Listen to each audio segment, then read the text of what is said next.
तो इस प्रकार आपको सूचना दे देने का है वेदांत समिति को। वो इस कार्य को हमेशा करते रहते हैं। जल छत्र तो होते ही तुम्हारे शहर में, और ये भी करते हैं। तो ये सब काम निष्काम कर्म करना है, शुभ कर्म है लोक कल्याण के कर्म। या कोई अंधा लंगड़ा लूला विकलांग है, उसकी जिस तरह से मदद हो सके मदद करना है।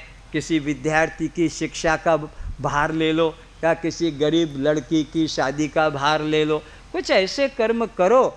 खाली अपना अपना तो ये गुजरी भी करती है, कुतिया भी करती है, माकड़ी बिलाड़ी भी अपना अपना करती है। और अगर मनुष्य शरीर पाकर केवल हम अपना ही नाती नतनी बेटा बेटी और इसी में मरे, तो पशु में और हम में कोई अंतर? और अगला जन्म तो फिर पशु का ही मिलना है, क्योंकि पशु वाली मनोवृत्ति है। मानव जीवन पाकर भी देव वृत्ति न करके हमने असुर वृत्ति बना रखी, तो भगवान कहता जैसी मति वैसी गति, मैं उसको उसी में डाल देता हूँ। तो ये शुभ कर्म आपको करना है।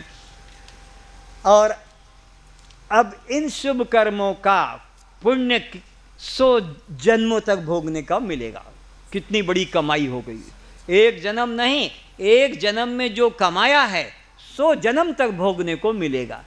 जैसे चाषी अगर खेत में धान या चना की गेहूं 5 महीने के अंदर पैदा करता है, तो साल भर तक उसको खाने का सुविधा मिल जाता है। और ज़्यादा है गया तो 2 साल 4 साल भी, लेकिन वो अपने लिए रखकर बाकी को बिक्री कर देता है ताकि औरों का जीवन चले। समझ लेना, जैसे कि किसान पैदा करता है और वो उसको फिर कितना अधिक लंबे समय तक भोगने को मिलता है, तो ऐसे ही हम एक जन्म में 100 जन्मों के भोग को प्राप्त करते हैं। तो यहाँ से देखो, ये शुभ कर्म किया, ये 100 जन्मों की ट्रेन चली, और चलते चलते चलते चलते आकर संचित के अंदर, ये हमारा खेत है, और इस खेत में यहाँ पीछे क्यू में लग गया हमारा अभी का किया हुआ शुभ कर्म। उसके पहले का शुभ कर्म वो और बड़ा हो गया, उसके पहले का शुभ कर्म वो गच्छ और बड़ा हो गया। और जब वो फल देने को होता है तो फिर आप एक ही जन्म का भोग पाएंगे। संग्रह 100 जन्मों का कर सकोगे, 100 कुंटल तुम संग्रह कर सकोगे, किंतु पेट में तो एक दिन में 1 किलो भी, 1 किलो से तो ज़्यादा कोई आजकल के ज़माने में तो 1 किलो कोई खा ही नहीं सकता। मर जाएगा, खाएगा तो हजम ही नहीं होगा। पर पहले के ज़माने की बात है कि वो लोग इतनी मेहनत करते थे। तो आपने जो 100 जन्मों का संग्रह किया है, पर भोगने के लिए तो एक जन्म ही का भोग कर पाएंगे। इसको समझ लो अच्छे से। आज अगर हमने कोई चीज़ पैदा की है 1 कुंटल, तो उसको हम एक दिन में ख़त्म कर पाएंगे? 100 दिन लगेंगे, 1-1 किलो भी करेंगे तो ऐसे ही हम 100 जन्मों का लेकर जाते हैं, और भोगने को तो एक मिलता है। तो कौन सा कर्म किया था, शुभ कि अशुभ? बोलो। तो इससे पुण्य बनेगा कि पाप? पुण्य। और पुण्य का फल सुख मिलेगा कि दुख? अब देखो कैसे सुख मिलता है। तुमने जो यहाँ शुभ कर्म किए, जिसकी वर्णन में कर रहा था, जो पुण्य बन के हमारे खेत में जमा हुआ और जहाँ से भोगने को मिला, तो स्वस्थ शरीर ये तुम्हारे पूर्व जन्म के शुभ कर्म के पुण्य का फल है। स्वस्थ शरीर। नंबर 2, पति पत्नी में प्रेम, पति पत्नी में प्रेम, आत्मीयता, ये तुम्हारे पहले जन्म के शुभ कर्म का फल है। आज्ञाकारी संतान, ये तुम्हारे पूर्व जन्म का शुभ कर्म का फल है। समाज में प्रतिष्ठा, शुभ कर्म का फल है। जीवन में संतोष, शुभ कर्म का फल है। दान धर्म सत्संग में रुचि, यह तुम्हारा पूर्व जन्म के शुभ कर्मों का फल है। अगर शुभ कर्म न होते तो तुम यहाँ आकर बैठ पाते? बोलो, उठ जाते बेकार और कुछ कुछ दूसरा कर्म करने लगते। तो इस शिविर में वही बैठ पाएगा जो शुभ कर्मी होगा, वर्तमान में भी और पुराने जन्मों में भी। अच्छा, तो अब ये हो गया इस तरफ की बात, शुभ कर्मी की बात। अब दूसरा है अशुभ कर्म भी तो होता है। कोई जीवन में सदा शुभ कर्म भी नहीं करता है और कोई जीवन में सदा अशुभ कर्म भी मिश्रित चलता है, शुभ अशुभ। अब अशुभ क्या है वो सुनो। पिता माता का तिरस्कार, घर से निकाल देना, गला दबा देना, उनको अपने रजिस्ट्री पर साइन करा लेना, दस्तावेज पर अपनी उनकी प्रॉपर्टी को अपने नाम करा लेना, बीमार पड़े हैं उनको दस्तखत नहीं तो अंगूठा लगवा दिया। तो ये इस प्रकार जो कर्म करते हैं ये अशुभ कर्म। पिता माता को सताना, उनकी संपत्ति को बिना उनकी इच्छा के चालाकी करके अपनी बनाना और घर से निकाल देना, मारपीट करना, अशुभ कर्म। नंबर 2, मांस मछली खाना, शराब पीना, सिगरेट पीना, गंजा पुड़िया अंडा खाना, यह अशुभ कर्म। जौतुक लेना, गर्भपात करना, ये अशुभ कर्म है। आप जानते हैं जितने लोग यहाँ बैठे हैं प्रायः लड़की वालों से जौतुक लेकर बैठे, और जितने लोगों ने जौतुक लिया है इनके अकाउंट में, तुमको तो पता नहीं, तुम तो अंधे हो, तुम्हारे अकाउंट में नरहत्या लिख चुकी है। नरहत्या कि तुम भागी, पाप के भागी बन। नरहत्या किनको नरहत्या लग गई? जिन्होंने लड़के की शादी में लड़की वालों से जौतुक लिया है। आप कहोगे हम तो कभी मांस मछली नहीं खाते हैं, कभी किसी की हत्या नहीं की, हमको क्यों नरहत्या लगेगी? इसलिए कि जौतुक लिया है। तो जौतुक लेने से क्या हुआ? क्योंकि तुम्हारे पास तो रुपया है 10-20 लाख, तो जौतुक दे दोगे। फिर जो गरीब आदमी मजदूरी करने वाला है और वो अपने 1-2 लड़कियां हैं और वो तो जौतुक नहीं दे पाएगा, तो वो क्या करेगा? डॉक्टर से कहेगा मार डालो। ये गर्भपात करने का रोग कब से लगा? जब से जौतुक प्रथा प्रारंभ की। जब जौतुक प्रथा नहीं थी 70 साल 80 साल पहले, एक एक घर में 11-11 लड़कियां हैं, एक एक घर में, एक एक परिवार में 7-7 लड़कियां, 5-5 लड़कियां, सबकी शान से शादी व्यवहार परिवार चल रहा है। आज 2 लड़की हो जाने से बाप को चिंता हो जाती है, अब मैं इसके लिए 2 लाख 5 लाख कहाँ से लाऊंगा? क्योंकि ये धन के भूखे कुत्ते लड़के वाले मेरे द्वार पर आएंगे और कहेंगे बताओ क्या दोगे? अरे भाई लड़की सुशील ले लो। अरे सुशील लड़की तो सबकी होती है, और क्या दोगे? अरे पढ़ी हुई है, नौकरी करती है, और क्या दोगे? कोई प्लाट बताओ कि कोई कार बताओ कि कोई सोना बताओ। तो ये धन के भूखे कुत्ते जब लड़की वालों के घर मुंह फाड़ते हैं तो वो गरीब आदमी हाथ जोड़ लेता, बाबा मेरे पास तो पैसा नहीं है। अब क्या होगा? या तो लड़की वेश्या बनेगी या वो आत्महत्या करेगी, क्योंकि जब उसको लड़का तैयार नहीं होगा शादी करने के लिए कि जौतुक देने को नहीं है, क्योंकि शरीर मिला है तो संभोग की, सेक्स की, प्रकृति की वो तो अनुकूल पर इच्छा जगेगी सबको। लड़के को भी जगती है, लड़की को भी। कितना सप्रेस करेगी? या तो फिर वेश्या बने या आत्महत्या करे। तो ये 2 पाप भी उस लड़के वाले को खाते में जमा होंगे। लड़की वेश्या बनी तो भी पाप उसके खाते में आएगा, और वह वेश्या बनी तो भी उसके खाते में आएगा, और गर्भपात किया तो उसका पाप भी उसको लगेगा। तो ये गर्भपात का प्रथा को हम कैसे रोकेंगे? जौतुक को रोक दो। आज से संकल्प करो, अगर सचमुच में तुम्हें कल्याण की इच्छा है तो। खाली ऐसे ही दर्शक बन के आ गए, देखिए क्या है, ये ना सिनेमा है, ना नाटक है, ना सर्कस है, ये तो ब्रह्म विद्या। हम परमात्मा की भक्ति कैसे होती है, ब्रह्म विद्या से यही सीखेंगे। तो अगर तुम्हारे मन में परमात्मा के प्रति श्रद्धा भक्ति है तो आज प्रतिज्ञा करो कि जो भी होगा मैं 1 पैसा भी विवाह में जौतुक के लिए नहीं स्वीकारूंगा। अगर लड़का भी है तो मन में संकल्प करे कि अगर बाप माँ मेरा शादी के लिए जौतुक लेंगे तो मैं घर छोड़ दूंगा। बोल दो अगर तुम्हें जौतुक लेना है तो मैं घर छोड़ के निकल के जाता हूँ। लड़की या लड़का प्रतिज्ञा करें, तभी ये समाज का सुधार होगा। नहीं तो ये पाप वृत्तियाँ तो चल रही है और तुम्हारा भी कल्याण होने वाला नहीं है। चाहे तुम मंदिर बना देना तो भी कल्याण नहीं होगा, तीर्थ में जाकर प्राण छोड़ देना तब भी कल्याण नहीं होगा, क्योंकि तुमने ये जौतुक प्रथा को प्रोत्साहन दिया है। पैसे वाले हो तुम तो जौतुक दे दोगे, गरीब आदमी दे नहीं पाएगा तो वो एक ही रास्ता निकालेगा, डॉक्टर को बोलो अंदर ही अंदर ख़त्म कर दे।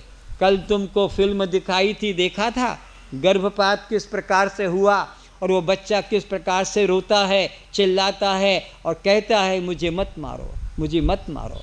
और जब मार देते हो तो वो आखिरी में क्या कहता है, हे पापी, जैसे तू मुझे मार रहा है दम घोट घोट के, एक दिन तुझे भी मैं ऐसे ही मारूंगा। ट्रेन के नीचे, किसी आपके ट्रक के नीचे, प्लेन क्रश करा के, आग जला के, तुझे भी पानी में डुबा के, फांसी पे लटका के तुझे भी ऐसे ही मारूंगा। किए कर्म का फल तो सबको भोगना पड़ेगा। तुमने कितना बड़ा धोखा किया है। गर्भ में बच्चे को ले आए और उसको कैसी जगह मारा है, एक चमड़े का कपड़े में बंधा, न वहाँ हवा है, न प्रकाश है, न कोई जगह है, वहाँ उसको कुचल कुचल के मारा है।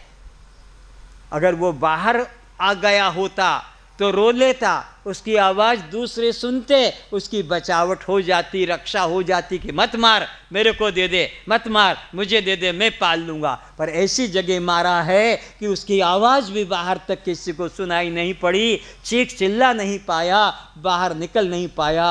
इस प्रकार से उसके साथ में तुमने विश्वासघात किया है। उसको तो आशा थी कि मेरे माँ बाप मुझे बाहर करेंगे, फिर मैं बच्चों की तरह खेलूँगा, फिर मुझे खिलौने ला कर देंगे, फिर मेरे को अच्छे अच्छे कपड़े देंगे, फिर मुझे स्कूल में भेजाएंगे, फिर मैं वहाँ पढ़ूँगी, फिर वहाँ फिर मेरी शादी होगी। वो तो अंदर से ये सब करके बैठा था तुम पे विश्वास रखकर, और तुमने किस तरह से विश्वासघात किया उस अबोध उस जीव के प्रति। तो इस कर्म का फल कौन भोगेगा? कोई देवी देवता भोगने वाले नहीं है, तुम्हारे कर्म का फल तो तुम्हें भोगना पड़ेगा। इसलिए अगर सचमुच में अपना कल्याण चाहते हो तो आज प्रतिज्ञा करो कि मैं आज जीवन में कभी जौतुक ग्रहण नहीं करूँगा और गर्भपात नहीं करूँगा। ऐसे व्यक्ति हाथ उठाकर बताएं तो वो पापों से मुक्त होने का रास्ता निकलेगा।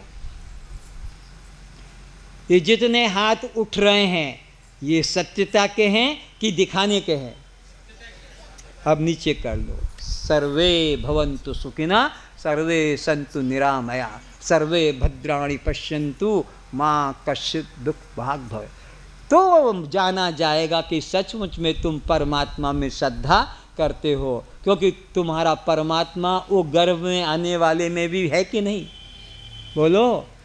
वो गर्भ में जो पड़ा है उसमें भी तुम्हारा परमात्मा है, और तुम फिर परमात्मा के साथ में ये दुर्व्यवहार करते हो, गर्भपात, वो परमात्मा कभी माफ़ नहीं करेगा।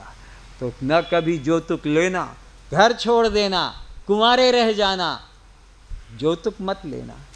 तुम अगर इंजीनियर बन गए, वकील बन गए, डॉक्टर बन गए, तो तुम तो 10 आदमियों का पालन कर लोगे। वो लड़की वालों से डरा कर कि मेरे को इतना दो, शर्म आना चाहिए, डूब मरो पानी में है। फिर तुमने इतनी विद्या काहे के लिए प्राप्त की है? इतनी विद्या प्राप्त करके भी लड़की वालों से? शास्त्र कहता है अपनी कमाई पर जीना उत्तम है, पिता माता की कमाई पर जीना मध्यम है। पिता की कमाई पर जीना मध्यम है और माता की कमाई पर जीना अधम है। और स्त्री के कमाई पर या उसके परिवार से उस पर जीना अधमा अधम है। स्वार्जितम वित्तम उत्तमम, पित्रार्जितम वित्तम मध्यम, मात्रार्जितम वित्तम अधम, और स्त्री अर्जितम वित्तम अधमा अधम है। वो व्यक्ति तो जो स्त्री की कमाई पर जी रहा है, शराब पी रहा है, मांस मछली खा रहा है, घर में पड़ा है, और स्त्री बर्तन मांजती है, कपड़े धोती है, नौकरानी करके या कहीं बिल्डिंग में ऑफिस में काम करती है। इसलिए स्वावलंबी बनना है। इस जीवन को, देव दुर्लभ जीवन को ऐसे ही नष्ट नहीं करना। तो ये प्रतिज्ञा को रखने वाले ही परमात्मा के प्रिय हो सकेंगे। सुनो, तुम्हारे परिवार वालों को कोई आदमी सता रहा है, कोई आदमी सता रहा है, परेशान हो गए तुम उस आदमी से, रास्ता चलना तुम्हारे बच्चों का, पत्नी का, लड़की का मुश्किल हो रहा, वो बदमाश, वो गुंडा। अब उसके प्रति तुम्हारे को क्या होगा, कैसे इसको रास्ते से हटाया जाए। अगर वो व्यक्ति तुम्हारे पास आएगा किसी मुसीबत में पड़ के, तुम उसकी बोलो मदद करोगे? बोलो क्यों?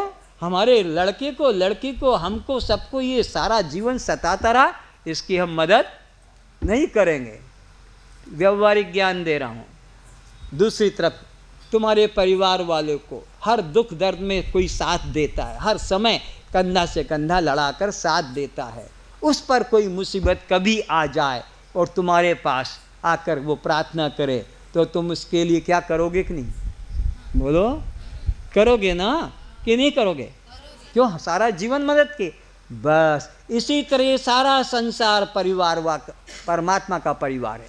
ये सारा संसार परमात्मा का परिवार है। इसको तुम मन वचन कर्म से सुख पहुंचाओगे तो वो परम पिता परमात्मा तुम पर अपने आप कृपा वर्षा करेगा। और परमात्मा के परिवार वालों को सताओगे, चाहे लड़की को सताओ, औरत को सताओ, कि मुर्गी को, मछली को, कि छेली को, अगर इस परमात्मा के परिवार वालों को तुमने सताया तो फिर परमात्मा तुम्हारी भक्ति पूजा स्वीकार करेगा? कभी नहीं स्वीकार करेगा। चाहे तुम राम नाम बोलते मरो, कि चाहे मंदिर बनाकर मरो, कि तीर्थ में मरो, क्योंकि परमात्मा के परिवार वालों को दुख देकर परमात्मा तुम पर प्रसन्न नहीं होगा। तो परमात्मा को प्रसन्न करना दूध चढ़ाने से नहीं होगा, ये फूल चढ़ाने से नहीं होगा, ये फल चढ़ाने से नहीं होगा। क्या है तुम्हारा? फल भी उसी का बनाया, पेड़ भी उसी का बनाया, पौधा भी उसी का बनाया, रंग सुगंध पुष्प भी उसी का बनाया। तुमने क्या उसमें अपना अहंकार जोड़ा? इसलिए कभी भी उन स्थानों पर मत जाना जहां पर जीवों की बलि होती है। अगर उसी को मंदिर कह दोगे तो फिर कब्रिस्तान किसको कहोगे या कत्ल घर किसको कहोगे? परमात्मा को खोजना है तो उस मंदिर की तलाश करो जो परमात्मा ने बनाया है और परमात्मा उसमें रहता है। उन मंदिरों को मंदिर कभी मत जानो जो मनुष्य ने बनाया है, और उन मूर्तियों को कभी परमात्मा मत जानो जो मनुष्य ने बनाया है। मनुष्य मंदिर बनाता है और मनुष्य भगवान बनाता है। वो भगवान होगा कि मनुष्य को जिसने बनाया वो भगवान होगा? मनुष्य जिसे बनाए वो भगवान, कि मनुष्य को जो बनाए वो भगवान? तो उसकी तलाश करो। वो मंदिर है परमात्मा का जो खुद परमात्मा ने बनाया है और परमात्मा रहता है। और वो तुम्हारा, हमारा, आपका ये शरीर ही परमात्मा का मंदिर है और इसी में वो चेतन वस्तु परमात्मा विद्यमान। ये इसको जहर दे रहे हैं, छुरी मार रहे हैं, गोली मार रहे हैं इसको, और उस मिट्टी के मंदिर को बचाने में जान दे रहे हैं। चाहे वो बावरा मस्जिद हो कि राम मंदिर हो, उसके लिए हिंदू मुसलमान जान दे रहे हैं। किसको बचाने के लिए? मिट्टी को बचाने के लिए, पत्थर को बचाने के लिए। और क्या है तुम्हारे मंदिरों में, तीर्थों में? या तो जल या पत्थर, या तो जल या पत्थर, दो चीजें से तुम्हारे तीर्थ पूज्य हो रहे हैं। इसलिए ये परमात्मा को प्रसन्न करना है तो पुष्प चढ़ाने से, उस पौधे का सौंदर्य को नष्ट करने से, पत्ते चढ़ाने से, उस पेड़ के सौंदर्य को नष्ट करने से, या दूध चढ़ाने से, उस माँ का जो अमृत दूध था उसको नष्ट करने से परमात्मा प्रसन्न होगा। अरे जो तुम दूध चढ़ाते हो, क्या वो भगवान पत्थर की मूर्ति पीती है? सब नाली में बह जाता है। सब नाली में बहता है। तुम जो भोग रखते हो क्या वो खाता है? वही पंडित पुजारी खाएंगे, नहीं तो कुत्ते या बिल्ली या चूहा खाएगा। वो क्या खाता है? समझ नहीं पा रहे हैं परमात्मा क्या है।